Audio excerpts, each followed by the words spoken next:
Haemorrhoids లో కూడా difference ఉంటాయా మేడం? అంటే స్టేజ్ 1, స్టేజ్ 2 అంటే మనం వింటూ ఉంటాం కదా, ఆపరేషన్ చేయించుకోవాలి, ఇంకా ఇంకా తగ్గదు మెడిసిన్స్ తోటి ఉంటాయంట. హెమరాయిడ్స్లో internal haemorrhoids, external haemorrhoids 2 types ఉంటాయి.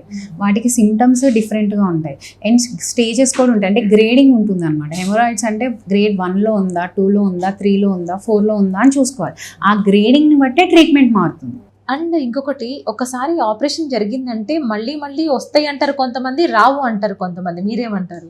ఆపరేషన్ జరిగింది కానీ నీకు అప్పుడు ఫస్ట్ హెమరాయిడ్స్ వచ్చింది దేనివల్ల? కాన్స్టిపేషన్. మీరు దాన్ని రిలీవ్ చేసుకోలేదు అంటే రూట్ కాజ్ అట్లనే ఉంది. రూట్ కాజ్ అలానే ఉన్నప్పుడు మళ్ళీ వస్తుందా రాదా? చెప్పండి, మీరు వస్తుందా రాదా? అదే ఆన్సర్ ఆల్సో మీ క్వశ్చన్లోనే ఉంది.